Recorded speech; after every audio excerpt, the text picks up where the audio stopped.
Jason, What's up? it's super fun having you here today. It's a pleasure being here. Thank you. So you drove down here from Salt Lake. Yes. You guys are headed to, it's interesting. A lot of people, since we're in St. George right now, a lot of people don't realize the proximity of St. George to Las Vegas. That it's about 90 minutes away from here. It's pretty Right. close. And that's you're headed right now or something, or Tomorrow morning. Okay. Yeah. Heading down to, We're going to hang out with you all day. of course, because this is where the fun stuff happens. Without a doubt. So that's cool. Yeah. What's cool, you were able to make it down, and you have it is an insurance business. So I Yeah? like to say it's the most exciting, technologically advanced, mind-blowing business under the sun. Even more exciting than having a full-blown sound studio like you have here. And that is the business of life insurance and disability insurance. That does sound exciting, for sure. So, it's interesting because I've obviously known you for a long time, and we're cousins. Sure enough. I was telling somebody earlier, I actually remember when you were born. Nice. It's kind of a weird thing, but I was, 5 or 6 or something like that. So I remember when that happened. But so I've known you for a long time. And knowing about your life and your origin story, it's so interesting that you ended up doing this. It just wouldn't have never been what I would have picked for you or would have assumed. Sure. But you've been doing this for a while. Uh-huh. And so what was it that, how does somebody like you with your life story end up working in the insurance business? Yeah, good question, because my 5th grade yearbook asked what I wanted to do, and I said a guitarist in a heavy metal band or a football player. Neither one of those came to fruition, so I thought, well, life insurance is it. No. So... That's awesome. Our grandfather taught me a lot about money when I was little, and pointed me in a lot of directions. And I, in a nutshell, always had an interest in understanding the world of money in general. Fast forward, and it really boils down to my mother. So this was 1997. It was I was working at a high-end clothing store called the Chalk Garden in Trolley Square. Wonderful place, amazing people, and great experience. And it was the day before Christmas Eve, and I got a call from my mom. We tried to talk every day. I was living downtown at the time. And anyway, in a nutshell, we had a good phone call, and I, the last words I said to her were, "I love you," as I always did. And then it was about an hour later, I get a page. Remember pagers? Yes. And I got a page that was from my mom's phone number that had a 911 next to it, which I knew meant it was from my sister. And everybody I knew, I told them, like, the 911 to me, because, people did 911 if, hurry and call me back. Mm-hmm. People knew better than to use that as a joke with me, so I knew it was serious. And so I called back immediately. I could hear my sister, there's a lot of thrashing around in the background. And in a nutshell, jumped in my car immediately, drove home at 98 miles per hour down 7th East. Ashley was standing in the driveway, and my mother had a cardiac arrest and fell into a coma. And she was in a coma throughout the entire all the holidays, Christmas, New Year's Day, etc. And we had to make that unbelievably, insanely tough decision on when to take her off life support. And my grandma and my dad, and there's a handful of us in that conversation. And in doing so, she ended up passing away. It was January 1st, 1998. I remember it. Yeah. I was living in Denver, but I remember all of this stuff when it happened. Yeah. It was, she died in my arms at 11:48 that night. It was hands down one of the hardest experiences I've ever gone through. In fact, it was my worst nightmare come true. In a nutshell, really getting to learn about just that loss of such a key person in your life, and understanding the world of money and economics and so forth. I obviously got to understand about what life insurance was all about. And later on I said, I'm going to have something to do with the life insurance space. I don't know what it looks like, or if it's going to be side hustle or what. I didn't have any clue. But so I ended up getting involved in life insurance later on down the line, but that being used as a catalyst. How in a nutshell. Yeah. That's what triggered it. Yeah, that was the main triggering point. In the late 90s, I used to go around to high-end restaurants, places like Lamb's Cafe downtown and some of those spots, and I used to take a notepad. I used to wear a full suit, and I'd have a notepad, and I'd say, hey, sit me next to all the people that are wearing suits. And they're like, why? And I'm like, 'cause I need to learn things. I need to take notes. And they're like, okay, I'm just this like late teenage kid. And so I'd sit down next to them and I'd write down every single thing they said, every vocabulary word, books they were reading, stocks they were investing in. And I learned about this particular stock. It was a penny stock at the time. I think I was 20 or 21, somewhere around there. And went home, did some research on it. It was selling for 75 cents. I bought 1,000 shares of it. And about over a 3-year time frame, I rode that up to $25 a share. Whoa. So I turned about $700 into $25,000. Well, when you're 20 or 21 and you make a move like that, you think that you're God's gift to the world, and you think that you can make no mistakes. I've coined the term street university. Street university comes back and teaches some pretty harsh lessons. So, I won some and I lost some in the early days, and really quadrupled down and wanting to understand, like I said, the world of money. So I read everything I could possibly get my hands on, talked to everybody that I knew that understood money on some level or another. And sort of the rest is history. Wow, that's really interesting. Well, I didn't understand the catalyst, but the other thing you just described doesn't surprise me at all, just knowing you, that you would have done something like that. That's really interesting. It's also interesting mentioning, because when you say grandpa, I obviously know who you're talking about. Yeah. Because it's so interesting that you're talking about this, because similarly, when he died in, was it 94? Yeah, I was going to say 94. Mm-hmm. I actually remember when that happened, because my band was playing that night at a place downtown Salt Lake City. Oh, wow. And somebody called the nightclub we were playing. It was and to tell me that my grandfather just passed away. It was right before we went on stage. Oh, wow. And I remember learning later that he had all these life insurance policies. He had all these financial things set up. And so Grandma, when he passed away, she was set. Right. Way more set than she even knew. Right. And that was what was so fascinating, that he had done such a great job organizing everything in such a way. And he was living really extremely over the top conservatively. Yeah. And then was able then to leave a large amount of money to Grandma. Yeah. And so then she went on for another 15 years or so, or longer, and strong, and lived a really, really nice life. Absolutely. And she was super healthy, obviously, but he had planned things in such a way that when he was gone, no one had to worry about anything. Right. And which was, I think, a blessing in ways you don't appreciate until you're in the middle of it. Right.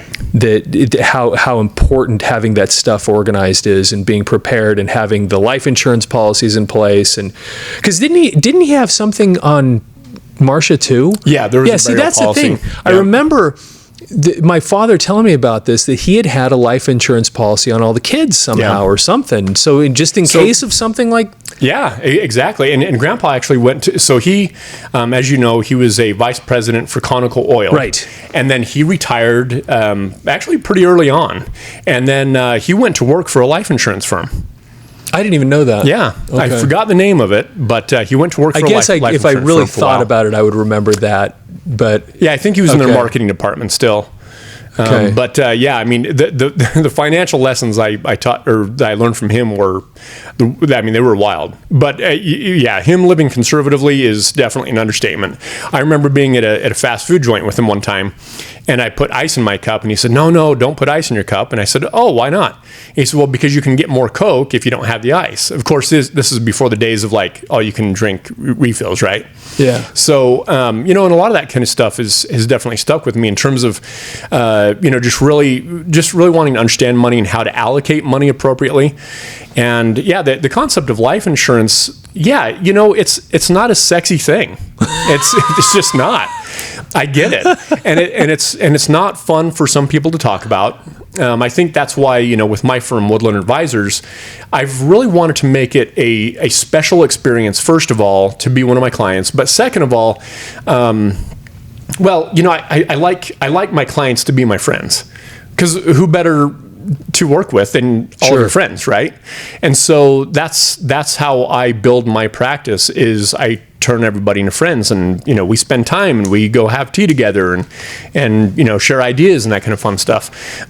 But life insurance, although it's not a fun topic, and in some circumstances it can be somewhat of a dark topic for people to bring up, because obviously you're talking about what's going to happen when you're gone. I often say, who should buy life insurance? If you love somebody or you owe somebody, you should have a life insurance policy. And I try to make it sort of fun and, have sort of playful conversations with people, because, a lot of times people don't really understand exactly what the scope of life insurance is or does, or they think that maybe they have to have a huge net worth to have life insurance. I help people of every walk of life with life insurance. I've got musicians and professional motorcycle racers and car enthusiasts and tattoo artists and business owners, you name it. And I've got it on my roster of clients that I'm extremely thankful for. So, yeah. And there's obviously a whole plethora of different types of products when it comes to life insurance as well. So it's really important that whether you're using me or another life insurance person out there, that they're doing a fact-finding analysis to really understand exactly what it is your objectives are, and where you currently stand as well. So the advisor themselves or the agent can make sure that they're setting you up with a proper policy that makes sense for your budget, and your life overall. Yeah, I even got a policy through you. Absolutely. A few years ago. But it was an interesting experience because I knew it was a type of policy that I had known about. And I remember just contacting you and I said, what can you tell me about this? I said, it's this particular kind of thing that has a payoff at the end if you don't. Anyway, we just, and you came back and you were like, okay. And it was really nice to be able to, frankly, talk to somebody that just knew just understood all the different things. Right. And also how do I put this? The variety of financial situations. In other words, there's so many levels that it's not super expensive necessarily to get in, at least on something. Yes, absolutely. So you've got something in place, whatever that looks like, and then getting things where I think the one that you have with me, I even have options where I can put more into it at certain times, and so it's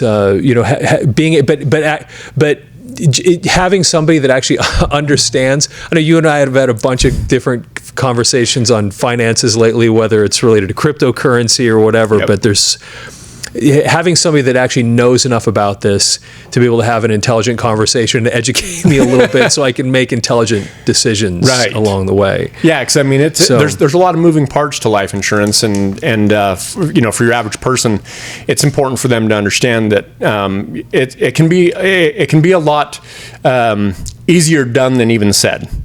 And I think that's where things get sometimes complicated, because they think, oh my gosh, I'm going to have to do all these things. And yeah, sometimes you have to go through some underwriting. There might be a blood and urine test to get life insurance. Depending on your health and how you answer health questions, there's companies now that don't even expect a blood and urine test anymore. Really? Yeah, so it can be really streamlined. In fact, I've got a client that I just helped out a week and a half ago. She now holds my record. It was a 20-year term policy for $250,000, so $250,000 policy, 5 hours, done and done. She signed the application, we submitted it, and she was approved. So she signed the application, she was approved, and it was issued, and she paid her first premium, and it was all about 5.5 hours. Wow. Which meant that 7 hours later, if God forbid something happened to her, her beneficiary would have gotten a tax-free check for $250,000. Yes. Yeah. It's amazing. it's interesting how you put that. So if you love somebody, or if you owe somebody, that whole, what I often think about Grandpa, weirdly enough, frequently, for this very reason. And it has a little bit to do with, because I'm getting to that. I just turned 52, and I start comparing myself. Yeah. Where I look at my father and I look at my grandfather, and I'm thinking, okay, so when I was about, and I'm thinking I was this age, he was that age, because I have two grandkids now, and I'm trying to put this all together. Because, of course, when I was my grandkids' age, my grandfather was older than time itself, right? But he was probably, I'd figured it out, but he wasn't all that different than where I am right now. Right. And then I think, did he look old? Like, do I look old? Did he look old like me? And you do not look old. Well, thank you. But you go through these things and you start thinking, okay, so then, and that's about the time that he had this problem, and that's about the time that this happened, or that's about the time that this happened, and then that's where your own mortality absolutely starts really, really, you start looking at it, and then you turn 52 like I did, and then you look around and you go, wait a minute, it's June? And no kidding. Hold it. Whoa. How did it get to be June? I thought it was January, February, wasn't it? Yeah. And so then the clock is ticking, and you think, I don't have, what am I doing? Yeah. I've got I've had so many things. I don't mean to dominate this conversation, but I've had so many things lately that have caused me to think about this, because several years ago, I was living before I moved here to St. George and brought the studio down here, I had my business back in Denver, Colorado.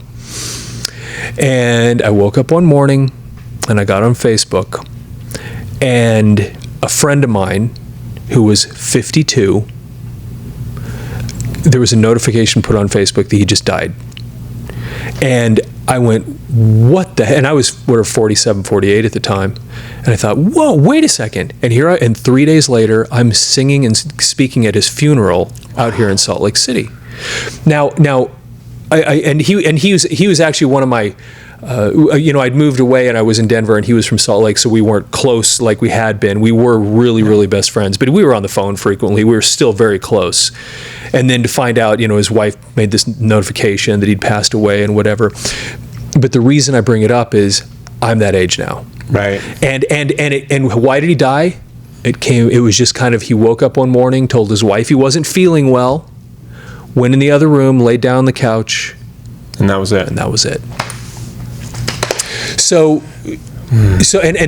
that's how old I am right now. And that's the part where I really, really start. And I'm thinking, weirdly enough, I think about the insurance policy that I got from you frequently, because I think, okay, I've got that thing now, and I've got another one that I have through another company that I got 20 some odd years ago. We're still, they're still paying for it. But it's so critical.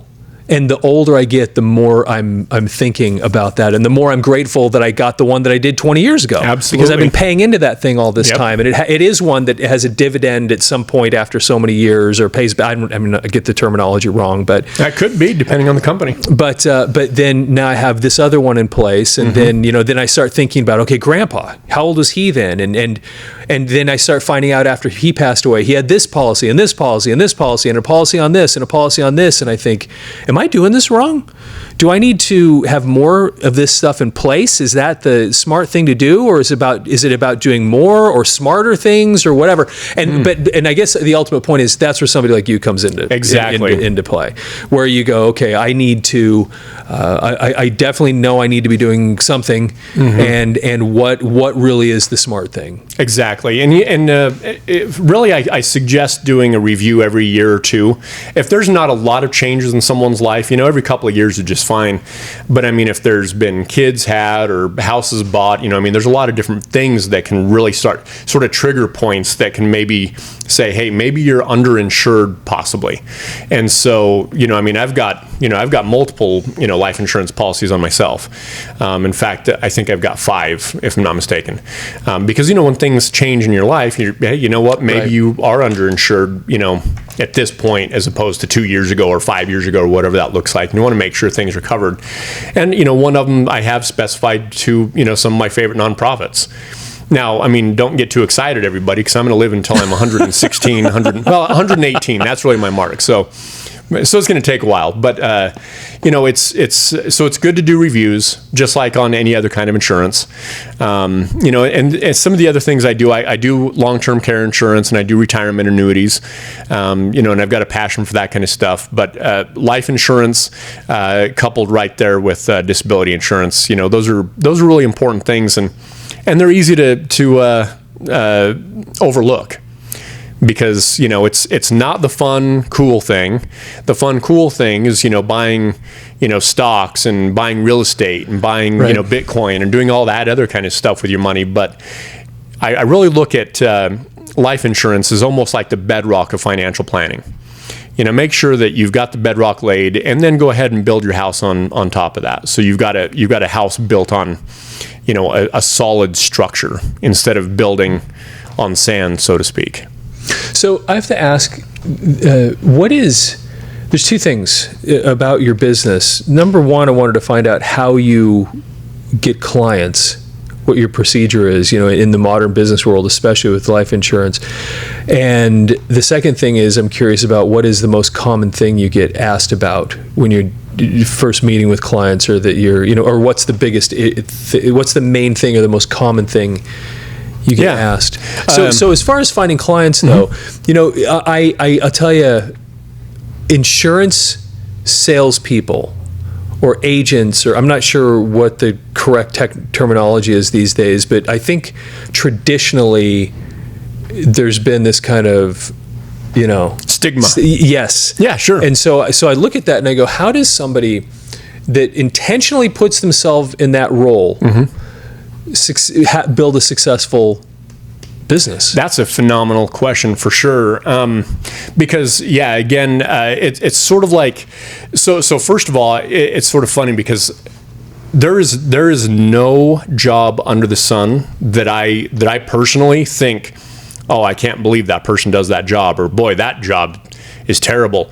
I think that every single profession and every single job, this is just a quick piece of my own philosophy, is wildly important. Whether it be the janitor, which actually, in my opinion, is one of the most important jobs out there because they're really taking care of, getting rid of viruses and all this kind of stuff within restrooms. Health and wellness at its most fundamental. Absolutely imperative. Civilizations have gone down because of improper waste management. Absolutely. Yes. So I look at every single job as ultra important. And then as far as I guess there is sort of a stigma. I've never personally witnessed it, and I think the reason why I haven't witnessed it is because I don't act like Ned on Groundhog Day. Ned Ryerson. That's right. I know. Ned. I love that character. I think he's absolutely amazing. But no, I don't bust people's chops. People know what I do. I consistently remind people, because we all have to do that as business professionals. Yeah. Hey, by the way, I do this because I always say, how many times have you had a close friend or family member buy your product or service from somebody else? Oh, yeah. Oh, I have that happen all the time. Matter of fact, these guys over here know exactly. We've seen that happen so many times. We have this full production studio. We will literally have somebody in here on a tour or visiting with somebody or brought in for an interview or whatever, and then we find out a few weeks later that somebody had contacted them about doing a video, and they went off with this other company and this thing, and then it never occurred to them, wait a minute, we've already got anyway. I know exactly. That's such an important business principle. It's crazy, but you're right. It literally just takes a little bit of a reminder, because literally every once in a while I might simply say, hey, just a friendly reminder, I can help you with your life insurance. It's very smart, actually. Interesting, because every single time I do that, there's guaranteed one person that's like, wait a minute, you do life insurance? I surely do. So anyway, how do I get clients? It's all referral. In fact, to date, 100% of my business has been referral. Wow. Yeah, so I'm very, very thankful for that. But on the flip side, I'm not guaranteed referrals, just like nobody in the world is guaranteed referrals, right? And so, I'm looking at doing some other sort of like out of the box marketing things. And one of them I'm going to be doing with you probably this afternoon. So that'll be sort of fun. Because, at the end of the day, what is marketing? Marketing is getting attention. I mean, that's really the brass tacks of marketing. Now, of course, we can talk about all the analytics and funnels and, all this other kind of stuff, which is obviously the backbone of marketing. But in a nutshell, marketing is getting attention. And so that's really what it boils down to. I do a lot of networking, but I look at networking not from I'm going to network to get business. I have a legitimate care for humanity, and I want to see humans succeed and grow and build and create and make cool things happen. And if I can be part of that creation process, I want to be there. Or if I can connect two people to build a creation process, I want to see that happen too. And so, I'm involved in the Rainmakers. I'm the president of the Holiday Chamber of Commerce. I'm involved with a wonderful fraternity of the ancient and accepted Freemasons of Utah. And, I just love being part of groups. I love being part of things that are bigger than myself because I like to see change built in the world. And I like to be around people who are growing and building and doing just cool stuff, building businesses, doing art, making things happen in the world. I love that. And so I want to be a force for good.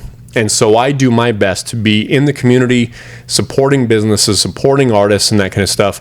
And if someone happens to remember that I reminded them that I did life insurance or disability insurance or, some kind of retirement planning or something, and they say, hey, I want to use you for this thing. Hey, you know what? I'd love to help you. But yeah, it's like I said, I don't bust chops. So I think that people believe that I really am there to help them, and I'm not there just to try and slang product. That's just not the way I roll. I love helping people and putting them in the right path financially. But if I'm not their person, that's cool too. I still want to be friends. Let's go out for tea, do all this stuff. That's all good. And then, of course, if I can, that's wonderful as well. So that's what it boils down to. All of my business comes from referral-based marketing. Yeah, that's awesome. Thanks. It's hard to beat that. It pretty much is. That's actually really, really good. Then the next thing then was, and maybe this becomes even more relevant, is what is the most common thing when that phone call comes or that referral comes? What's the most common thing you get asked? What kind of life insurance do I get? Because there's different types of plans. So that's pretty common. I'd say also something that's common of why I get the phone call is, dang, you know what? I've been meaning to get life insurance through you for a few years now, and it really hit home just 2 weeks ago when a dear friend of mine passed away. Interesting. I get that, honestly, pretty often. And when the referrals come through, I'm like, hey, so what prompted you to get life insurance now? I legitimately want to know. And I get that often. How, you know what, I had a family member pass, and when we come of age and we start seeing that experience like you were talking about, we start really thinking about a lot of things. And what does that mean for our legacy? Do we want to leave a path of financial destruction behind us? Or do we want to leave a path where there was money to take care of the bills and maybe pay off a house, or pay for the funeral, pay for the college, for the kids, because at the end of the day, the death benefit check is just a lump sum check if it's chosen to be a lump sum, that is. And the beneficiary gets the choice to do what they need to do with it. And I've seen it pay houses off and pay off college debt and credit card debt, and keep kids in the same house and as well as the same schools. You just can't beat it. And honestly, I look at it as my duty to let people know, hey, life insurance is a good option out there. Whether you use me or use somebody else, there's a lot of great agents out there. Use somebody. Get something. Something is better than nothing, because God forbid something happened to you. You don't want to leave a path of financial destruction, and it's easy to do. Even if someone had $9,000 in credit card debt and it defaults to their spouse, I mean, that can be a big deal when all of a sudden one of the incomes is extracted out of the household. Don't mess with this stuff, you know? I mean, it's really affordable. In fact, the mortality tables have changed over the last few years. And what the mortality tables are is looking at the statistical probability of people dying in blocks of time. And so humans are living longer now. You know, we've got better technology, better medicine, all that stuff. And so people are living longer. Well, when people live longer, life insurance rates actually go down a bit. Mm-hmm. And so, here's a good example. The gal that I just set up with that 20-year policy, she's 25 years old, $250,000 policy. I think the policy came in, from what I remember, like $17 and some change, $17 per month. No kidding. $17. No kidding. Yeah, it was like $17 or $18. So you're talking about less than even going out to Starbucks once per day. And you've got $250,000 in coverage, and it's guaranteed for 2 decades. Wow. I mean, really? You can't beat it. No, you can't. I mean, all young people jump on it. You know, so about 70% of my business is business owners. And I do some advanced planning stuff, buy-sell agreement funding, key person insurance, which are wildly important for businesses. And then about 25-30% of my business is individuals and young families. You know, a family just got together and they're like, hey, you know what, we need to get some affordable life insurance. I'm a broker. I've got access to a plethora of companies, top-rated companies all across the country, and I help people out. I'm product agnostic, I like to say, so I'm not holed into just choosing one particular company or one particular product. We figure out something that makes the most sense for that person in their situation that doesn't break the budget. So, wow, that's amazing. That's amazing to hear. I had no idea that was the case. That you could reasonably get into something that on that level. Yep, that's absolutely. Crazy. Because life insurance is based on health, age, and of course the face amount for your life insurance policy. Mm-hmm. And what face amount means in the terminology is death benefit. What the payout is exactly if you were to go. Yeah. So obviously, the younger you are, the cheaper it is going to be. The better health you're in, the cheaper it's going to be, and so on. Wow, that's amazing. Yeah.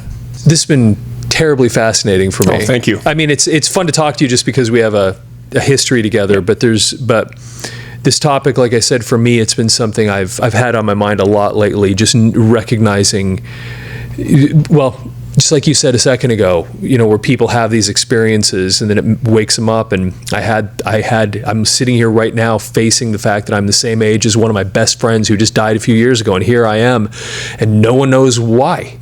Right. You know, just woke up and then that was it. And I never really followed up to find out what he had in place. I have no idea. He was a pretty responsible guy, so I'd be surprised if he didn't have something. Yeah. You know, he was that kind of a person, but I also wouldn't be surprised if he didn't, because you know, when it's so easy to let life just go by. It is. And you're going to I'm going to get one eventually. Yeah, but I'm only 50, you know, I mean, probably going to be around for a little bit longer and, you know, whatever, you know, and I'll take care of it. You know, I'm too big, you know, that kind of thing. Yep.